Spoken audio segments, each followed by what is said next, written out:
special thank you to our sponsor, iGNX. iGNX isn't just a small business. It's a powerhouse ally, ready to tackle your agency's toughest tech challenges head-on. Specializing in low-code, no-code solutions, advanced analytics, and project management, iGNX is your go-to partner for both federal and commercial projects. But what sets iGNX apart? As a Salesforce Summit-level partner, the company brings unparalleled expertise across the entire Salesforce ecosystem. From MuleSoft and Einstein and Tableau, the expert teams at iGNX don't just build solutions, they engineer them, crafting robust data pipelines and creating stunning visualizations that drive real results. At iGNX, success isn't just a goal, it's a promise. The team is dedicated to delivering measurable benefits that transform your operations. Ready to partner with iGNX?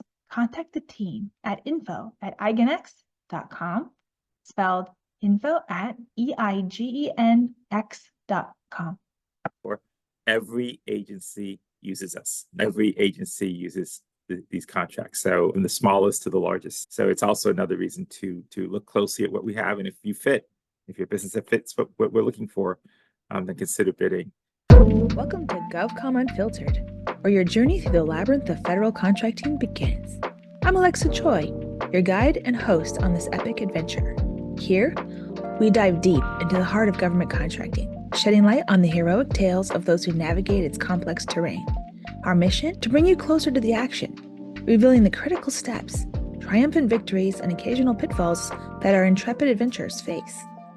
Your journey into the world of government contracting starts now, and we could not be happier to have you with us. Let's embark on this adventure together. Thank you for joining us today. In today's episode of GovCom Unfiltered, we are talking to Joanne Woytek, who is the Program Director of NASA SEWP. Joanne, thank you for being here with us today. Thank you so much for having me. I cannot wait to talk to you. I have to be honest that, when I was going to start a podcast, especially one called GovCom Unfiltered, you were always on my list of people to have on the show. So thank you for doing that. And let's dive right in. So Sounds our good. question I always get into and kick everything off with was, how did we get so lucky to have you? What was your path and your journey, then being the program director of NASA SEWP, which, by the way, I have to put in a plug, is the biggest GWAC ever. So go ahead. Not just that, we're the biggest IT contract in the government. Yes, because people often wonder, they're like, how did NASA even get the biggest IT contract in the government? Like, how did that whole thing even happen? Maybe you know. I'm the last remaining person from the earliest days of the concept. My background, real quick, I'm here because I loved NASA. I wanted to be an astronomer. Ended up instead becoming a programmer for the scientists, particularly the meteorologists at Goddard Space Flight Center. Spent most of my half of my career then in programming, in system administration, database, data, supercomputing. So I come from the technical world, not from the procurement or acquisition world. I knew nothing about acquisitions. And then I got asked to be in a meeting in 92 for this idea of a contract vehicle to help a scientist buy a computer at Goddard. And that is all we wanted to do. We didn't want to be the biggest IT contract vehicle in the government. We just want to help the scientist get his computer faster than 9 months. So some great guys. I was not the initiator. I called them the godfathers of SEWP. Came up with the concept that when GSA heard about it, they said, oh, there's one approval to do this. Well, we have this idea called a GWAC, Government-Wide Acquisition Contract Vehicle. We need a pilot for this. We'll let you do this for the scientists if you'll agree to be a pilot for this new concept. And since we wanted to help the scientists, we agreed to be that pilot. And then I put a lot of goodness on the fact that it wasn't NASA, and they had the smarts to give it to NASA, because NASA is a can-do sort of place. We love our missions. We love whatever that might be. And so we took this on, and as a collective, especially for the first decade, it was very much a collective of people working across Goddard Space Flight Center throughout various groups. But we all worked together to make this program work, build it up. And in 96, so this is in 93, in 96, the GWAC became formalized. And so we were the first, we were the pilot. We then moved on. My own involvement, I was still not really fully involved. I was working at the supercomputing facility at that point in time. Eventually got interested in some of the technical pieces of making this work. put the database on my own little computer, started working with that. In 99, I then decided that I wanted a promotion. And I said to the group, hey, if you agree to allow me to be the program manager for this, because we didn't have one up till then, I'll see if somebody will give me a promotion and I'll give them SEWP. And that's how the program became part eventually of the CIO's office. And I became the program manager and got my promotion. And that's how I got to where I am. And then really quickly, yeah, since 99, we've just been growing a great team, great ideas that just kept each iteration. We've grown and grown. And every year we've grown some spectacular years. And now we deal with $12.5 billion through the contracts. Not something we ever aspire to. It's just something that shows what we're doing fit what the government needed. Right. And I think that's how some of the best things happen in the government, right? Was let's solve this problem. We're going to solve for this, but then that became let's solve for much bigger, which is always great. And this question wasn't specifically on the list, but now that SEWP is recompeting for SEWP 6 this year, and it's going to be, I think, one of the more impactful and important recompetes of any GWAC ever. And I'm always out there as a huge evangelist saying that. So yeah, I can just speak for all of industry saying that we're very excited for it. So thank you for leading such an open, transparent procurement as well. Thank you. Yes, it's interesting. It was a lot easier when nobody knew about us. Right. I'm sure. And now we have a lot of eyes on us. But what's actually good is everybody is, or almost everybody is helping us. And so yes, we do have a lot more, both industry and government, eyes on what we do. And that, I think, just makes us better. And we are excited at the program level to go to this new era. We are shifting to being a full IT contract vehicle. Up till now, it's always been product and solutions centric. We did have services, but they were limited throughout up until this next iteration. And with this next iteration, in fact, all of IT, communications, and audiovisual, all services and products and solutions should be available through these contracts. Which is huge. But like you were kind of hinting at before, it was a VAR contract, is what it's called, value-added resellers, right? Primarily, yeah. Yeah. So if you were a services vendor, you necessarily wouldn't be a prime on SEWP Right. 1 through 5, right? Right. But for SEWP 6, the NAICS code changed to 512. Then it becomes well, it's actually that there are 3 different categories, and 2 of them are all services.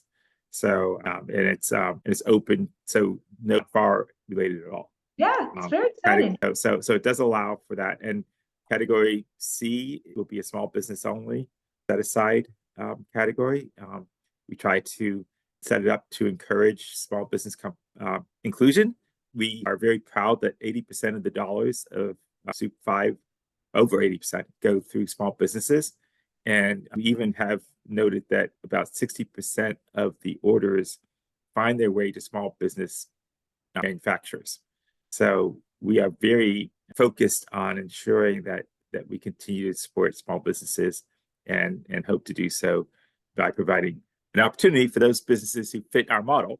Not all businesses fit every model, but right. when the RFP comes out, we encourage all small businesses and large businesses to look at what we have. Don't look at what we had before. Look at what we have now. It's very different, and the process will be different. But we expect to end up with a large group of good companies who should know the business and be able to provide the types of services that, and business acumen and knowledge.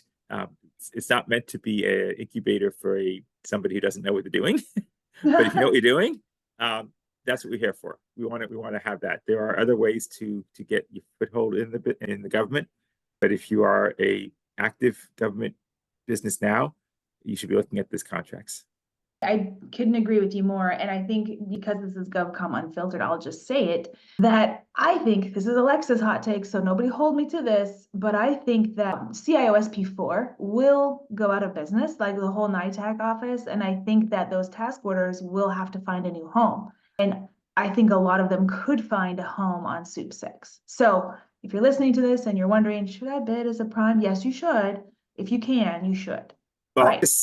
I'm going to be good tonight. I don't expect that to happen, but I will say we do $12.5 billion, and my expectation is we have the opportunity to do much, much more in SEWP 6 with the largest contract we have. And so I don't know why you wouldn't look at us no matter what the other contracts are doing. Yeah. And it might be worth looking at the other contracts too, but we are the biggest for a reason. We have an amazing program, amazing staff, and an infrastructure and knowledge of industry that puts us in a unique spot.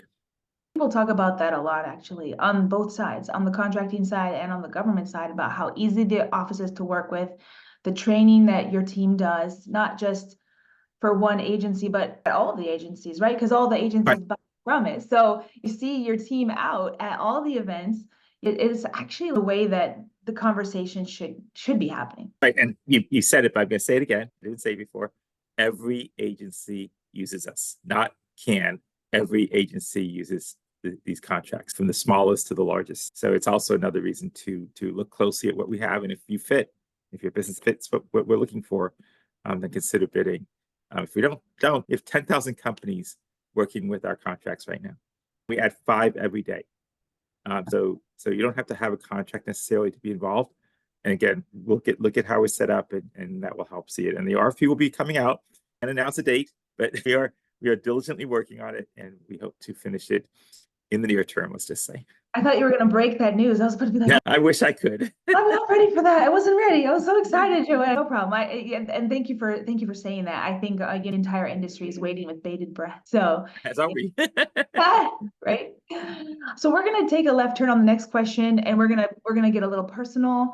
And I did get permission before deep diving into Joanne's personal life before I sent her these questions in advance. So I heard a rumor that you were the first transgender person to come out in the federal space as a federal employee. I don't know. So not quite. I was the first to transition at NASA. Yes, I know that there is at least a couple who in the federal government before me. I don't know their names. I have heard, though, that I am not the first in the government, but definitely the first at NASA to transition. This was in the mid-90s.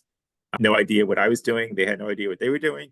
And so we figured it out together. How did it go then, and how's it going now? And really, we're in a different place now than we were in the 90s with inclusivity and diversity and things like that. So are you feeling like it's a more comfortable place now than it was, or do you feel like you were pretty accepted from jump? Well, I was fortunate, as I was told by legal, to do my transition at Goddard, which was accepting. Not necessarily even back then was the entire country accepting. I was also told that there are no laws to support me, and if they want to fire me, they can. And we support you personally, but it could happen. And I had to accept that as a possibility. Fortunately, I did get support from management and was able to maneuver. But there's now a 24-page pamphlet to talk about what I went through. So I had a 0-page pamphlet. So it was tough in a way, but in a way it wasn't, because nobody quite knew. So you sometimes that's a good thing. You just kind of go with the flow. Was it fully accepting? No. I know that there are people who did not. I did have a few issues here and there, but nothing of a threatening nature. And that statement about the being able to fire me wasn't threatening. It was knowledge. You don't have protection. Right. And know that. At least now there is that protection and within NASA and within the government. I think certainly things had gotten better. I will say that there are certainly, anybody who follows the news knows that nowadays there are some areas of the country that are less nice to people who are not following the way that they want us to follow. It's unfortunate to see that backsliding, but that's part of why I am here and why you were able to ask me that question. I went sort of underground and did not talk and speak out about the trans community and the LGBTQIA community, but in the past year, I've decided I'm going to be a full supporter, advocate, speaker, and so on, and blogger, as I think we'll talk about in a bit, to really let people know this is a real thing, something I've gone through, and I'm here to support those other folks, whatever they're going through, not just trans, but certainly the trans community also. Yeah. Wonderful. That's awesome. I know that it's something that a lot of folks struggle with, representing a federal agency, right? And even though they told you you're not protected, but look what you're doing now in the federal government. Are you kidding me right now? That is success right there. Federal proposals, your voice, less time, exceptional results. Voltron gives you the power of custom language models to reduce proposal development costs by 54% and start to finish submission time by 63%. Voltron is the only AI platform that synthesizes the valuable business development and capture information you obtain to write high-quality compliant proposal content specific to your company and each solicitation. Stop throwing it over the fence. Schedule a demo today at vultron.ai. When you think about your legacy, Joanne, and I hope that we have a lot more years of having you be lead of NASA SEWP, but I know how careers go. One day you're going to be like, I'm going to ride off into the sunset and retire and relax and do what I want to do, read books and or whatever it is. But number one, are you thinking about retirement? Is that something we have to worry about anytime soon? And what is the legacy really that you want to leave to the next generation when you do decide to fly the coop? Well, so about a year or so ago, I'm reaching the point where it's now 4. I said I'm at least going to make it to 50 years in the government and 70 years old. Yes, this will be my 47th. Yes, so that's not good. I will say that in becoming this support advocate speaker, I have found a new life. Still enjoying SEWP and still enjoying running that, but I'm also like I have a platform to speak from, and maybe I should not jump off that platform too fast. So it will all depend on the world, and obviously I do have the opportunity whenever I want to retire. But as long as I am enjoying myself, both professionally and now personally, and I am, then I'll keep enjoying myself. So I'm not gonna. It was never meant to be a statement that 70 was the year I would retire. Just that was at least the first goal, was to get to there. 50 years, wow, that is quite the accomplishment. All right, that sounds great. So what is the legacy that you want to leave behind? Well, certainly, the SEWP legacy that I had been working towards anyway was, and not just the SEWP, but that I've been in my later career trying to be to learn myself how to manage and run and be the best person I can be in a leadership role. And now I am trying to make sure that I'm imparting that to all around me, whether they want to hear it or not. and I feel like the program has lots of reasons why it's a success. Certainly, I can't say I'm not one of them, because I am the leader. So hopefully I have a reason to believe that I have a voice in that part. And then again, having started this new personal growth into outreaching, I want to help make the world better and better understand that we all have a journey we're on, and let's support each other. And if I can help people understand that, that's a good thing. I love it. That's a great answer. All right. So next question. Tell me about your blog. I'm a reader of it, by the way. Every time you post, I read it. And then I go back and I'm like, wait a second. because you refer back to different things you've written. So I'm like, wait, I think I need to go back to the earlier episodes. Yes, I'm trying to get pointers in there now that it's been a couple of years. I started the blog before I started deciding I'd be so outspoken about my full personal life, but knowing that it would probably lead that way. I've always liked to write. I feel like I have a voice of my own, and so I started writing the blog a few years ago, and that's when a year or so ago I used the blog to come out and say, no, this is my life, this is where I'm heading, and talk about this. You're not going to learn anything about the SEWP program. It is a personal blog. No, it is not in there at all about SEWP. I think there are slight references here and there. I'm very careful. That is personal only, so I don't have to have the legal look at my blog. And so I try to keep it to. If I talk about leadership, then I might mention it, but not the program itself. And I will probably going to once a month. My next one's due hopefully in the next week or two, and then I'll be doing that once a month. And it's just my thought processes at the time. I have lots of them. That's one of the things I'm known for.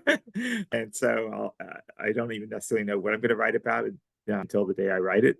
But it's things that have happened to me or ideas. I will say I believe my next one, for example, will be about that time period of those between the mid-90s and recent years when I was not being out there and talking about my transition in my life and who I am.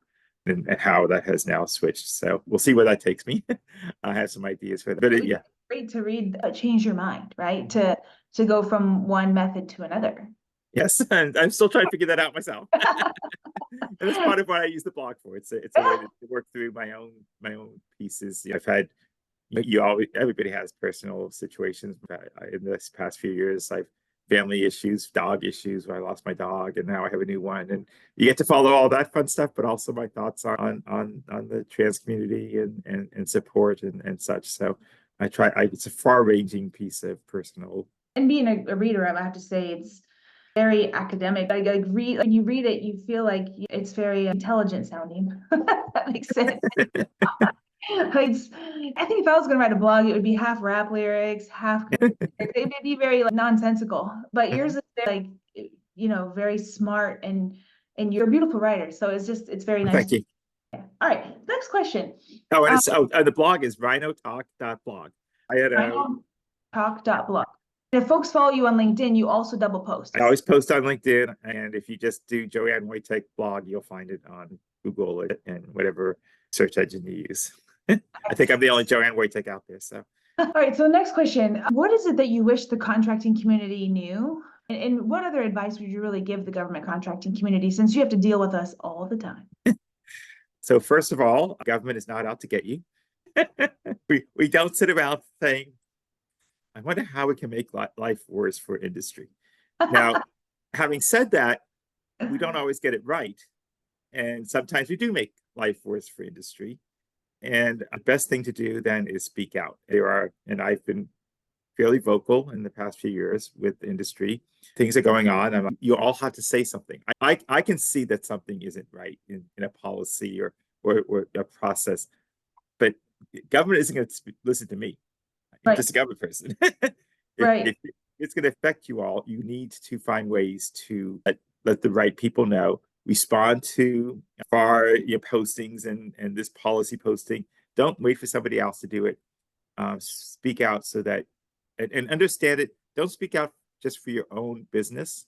Speak out for industry in general. Like, maybe this will even help you, but will it really help industry in full? Maybe you should say something about, well, because government does listen, but if you don't say anything, we're listening to dead air, and they'll just say, oh, nobody's saying anything, so I guess we'll just do this really crazy rule. And then we got to do it. So speak out. Know that we aren't out there to get you. We are just trying to do our jobs as best we can with all the policies and legal and whatever that goes with being a bureaucracy. And it's just part of our job. I'm not complaining that it's part of the job. It's just something we have to work through, and we try our best. And I think industry does too. I tell this to government people also. I don't think industry is out there just to be evil money makers. I don't believe that.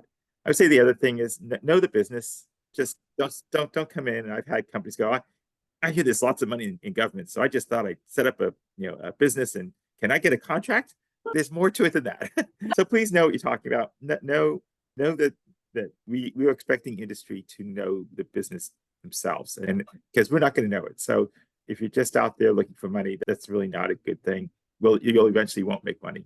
I think the cream eventually rises to the top in any situation, and the best contracts that build up themselves and know the business are going to be successful. It's not getting a contract that makes you successful. It's how you can best utilize that to make the world better. And remember, we're all in this. If you're working with the government, we are ultimately responsible for the public and the taxpayer to do the best thing for them. Right. Yep. No, I think those are really good pieces of advice. Whenever I see content like TikTok, people talking about, like the middleman method and, go join GovCon and win all this work and just pass it off to somebody else. I'm always like, I will find you and I will sit down with you. Maybe I'll invite them to my podcast and then yell at them publicly. That would be like my dream. All right. So 2 final questions that I ask everybody. First one is, if somebody was watching you, and I think a lot of people do. What did I realize? What 2 pieces of advice would you give somebody that was really looking at your journey, being inspired by it? And even 50 years in the government is inspiring, especially for one agency running the biggest. I try to do from 2 perspectives. Then from the professional world, I'll do it for the professional managerial world. I came into being a manager thinking everybody was going to be like me, just be like me, and you all be successful. And I tell people I was a horrible manager. I was really bad. When I first start out. And why are we successful now? Why am I successful now? I learned that everybody has their own way of being, of acting. And if you take the time to instead of saying, be like me and work like I work, or do how I'm going to do things, and if you don't, you fail. To me, if somebody fails, it's because I realize if somebody fails, it's because I didn't take the time to find out how to make them succeed. And that's the attitude you need to take to being a manager or a leader. Is you got to look at the people around you and say, how can I make them succeed? If you follow that attitude, then they can succeed, rather than trying to find their path. So that's my professional. And along the path thing, from a personal point of view, everybody has their own path, their own journey, but we're all within shouting distance of each other. So shout out when you need help, or listen when somebody else shouts out, or just know that there are people, even that can be good enough at times. I have unfortunately been fortunate to hear about so many people's stories, nothing to do with trans community, LGBTQ, just people's lives. And wow, it's an amazing thing to hear how everybody has their part that they are playing and trying to find their way in their journey. And that inspires me, and I hope I inspire them similarly, and just by listening and hearing what they're going through or have gone through. So be aware of both yourself and then of the others around you. Lovely. I love it. All right, last question. What is your superpower and how did you find it? How did you know what it was? So I think my superpower is almost immediately identifying the crux of any problem and knowing there's a way to solve it and problem solve it. That's when I became a programmer. That's how this program is run, but also personal point of view. And how did I find it? It was actually very unusual for somebody who is a whole new part of my story. In the 90s and late 80s, I was working for Bella McCree, which is a mentally disabled group home service. And I would help out at the group homes, make some extra money on weekends and such. And eventually they asked me to be in charge of houses that were having problems. And they're the ones who told me that. They said, you know, you don't have time, you have this other job, and you just know how to find this problem and solve it. And we have these problems and you're going to solve it because we're going to give it to you. And I thought in my career, I thought, that's what I do. I find the crux of the problem and then try to solve it. What a great answer. And what a great superpower. I bet a lot of people wishes that were their superpower. Perfect, Joanne. Well, I just wanted to say thank you so much. Is there anything else parting that you wanted to leave with the industry? Oh, hang in there. We're going to get through SEWP 6. We will. There's going to be a lot of folks showing up for it too, Joanne. Awesome. Well, thank you so much for staying with us today. And I just wanted to say have a great day and we'll talk to you again soon. I'm sure I'll be seeing you soon. Thank you for the time. Absolutely. As we draw the curtain on today's chapter of GovCom Unfiltered, I want to thank you for joining us on this remarkable journey through the intricate world of federal contracting. I'm Alexa Choi, and it's been an honor to navigate these stories of courage, innovation, and resilience with you. Until we meet again, keep pushing boundaries, exploring new horizons, and making your mark in the government contracting universe. Farewell for now, but not forever. Stay tuned for more adventures that await in the next episode of GovCom Unfiltered. Safe travels on your path to greatness, and remember, we are all on this journey together.